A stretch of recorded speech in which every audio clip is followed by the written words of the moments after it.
ән айтқанды жақсы көретін әп-әдемі сұп-сұлу Аку. Қол шапалақ. Кешар, құрметті достар.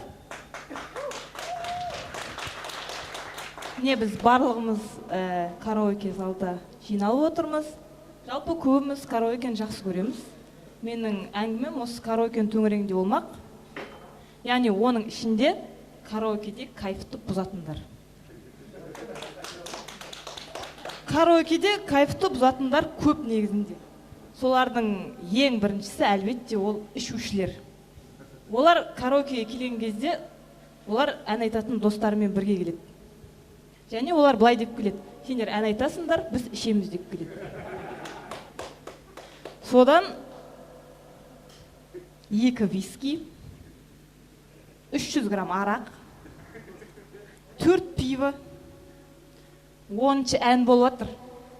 Караоке жаңағы ішушінің қолында, микрофон ішушінің қолында. Бақырған даусымен жаңағыдай. Енді ішуге келгендер ән айтқанда, ән айтуға келгендер ішіп кетеді.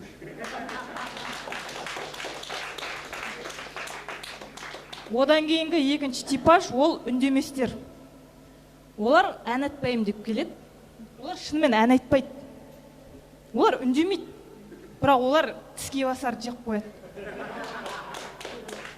Немесе жаңағы сусынға деп алып қойған, тамақ жібетем деп алып қойған сусын шығып қояды. Ән айтпаса да былай селфи жасап алады микрофонмен. Оны желіге жариялап жібереді.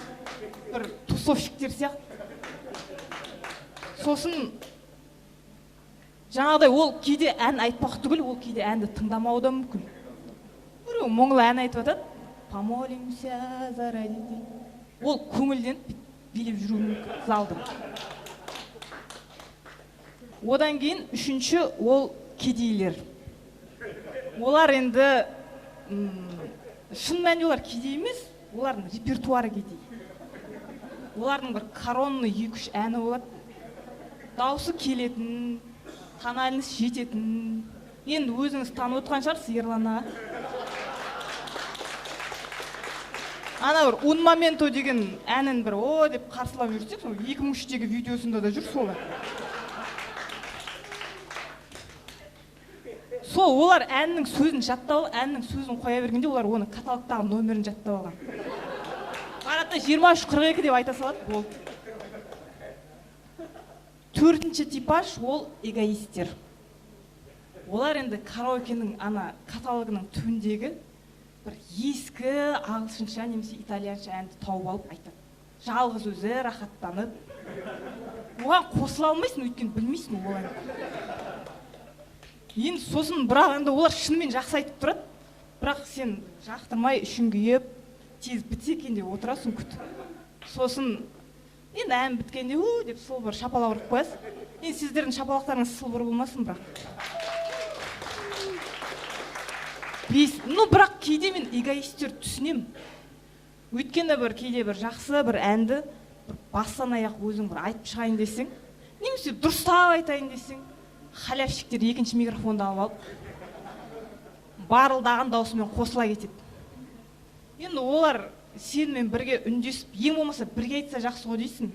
Ана бір 3, 2, 1 деп басталып қояды ғой караокеде, білесіңдер ғой бәрі.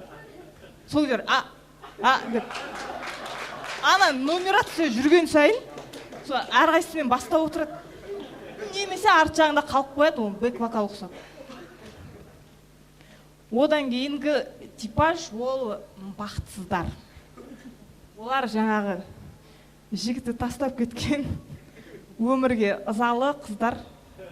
Енді олардың айтатын әндері көбінесе. Жоқ, сойти с ума емес. Олардың айтатын әндері «Одиночество, сволочь», «Пошел вон», «Пошлю его на небо». Енді арасында бір оптимистер болуы мүмкін. «У меня появился другой». Секіріп билеп жүреді олар. Сосын оларды әр ән сайын деп құрбыларымен жаңа бірге барған қосылып, түйістіріп ішеді. Кештің соңына қарай олар бағана ғана ішкіштердің қатарын толықтырады оларды. Одан кейінгі типаж мүмкін көп емес те шығар, бірақ технарлар.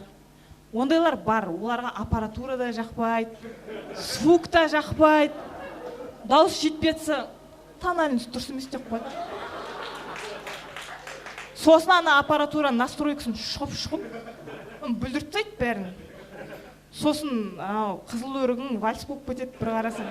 Тональность түгел, темпін өзгертіп тастағанда төмендетіп. Одан кейінгі типаж ол достар. Олар енді жаңағы бір класстастар кездесуіне жиналған бір топ жігіттер, немесе блогерлердің құрылтайының автопатиына жиналған адамдар болуы мүмкін. Оларға кезек келгенде олар былай дүр етіп тұрып, талпамен шығады. Сосын музыка басталады, сол тың-дың-дың-дың. Әлбетте, жан досым. Олар бәрі топ болып жан досымды айтады, және былай тізіліп тұрып, былай құшақтасып тұрып айтады. Теңселіп тұрып, сол кезде тек бір ғана нәрсені тілейсің. Ана қаңғып жүрген 2 микрофон, сорадағы бір дауысы дұрыс адамға тисе екен. Бірақ әдетте өмірде ол 2 микрофон сол ішкіштердің қолында жүреді. Сосын тұрады, қос бұтағы секілденіп ағаштың. Енді бірақ сіздер менен келісетін шығарсыздар. Ең бір караокеде жынға тиетін ол кімдер? Білесіздер ғой? Кімдер? Олар үлкен эстрадада жолы болмай қалған профессионал вокалистер. Олар келеді, көп отырмайды, 1-2 ән айтады. Бірақ олар 1-2 ән айтқаннан кейін оларға бәрі лағнет айтады. Оларға тек ішкіштер қол соғады бағанағы. Сосын оларды бәрі жек көріп отырады. Сосын негізінде мен айтайын, профессионал әншілерді караоке кіргізу ол зиян. Өйткені олар кеткеннен кейін, ән айтып кеткеннен кейін, біраз уақытқа дейін караокеде ән айтуға ешкім дух жетпей қалады. Сосын дух жетпей қалады, пока сырттан өзінің әлі бейшара екенінен бейхабар бір жаңа клиент кіріп келіп, жаңағы хаосты мерекені қайтадан бастамайынша. Енді барлығымыз караокені жақсы көреміз. Қазір осы жерде қалып ән айтамыз деп ойлаймын. Енді идеал караокеші кім деп менен сұрамай қойыңыздар. Идеал караокеші жоқ. Бәріміз де жаңағы айтқандардың ішіне кіреміз.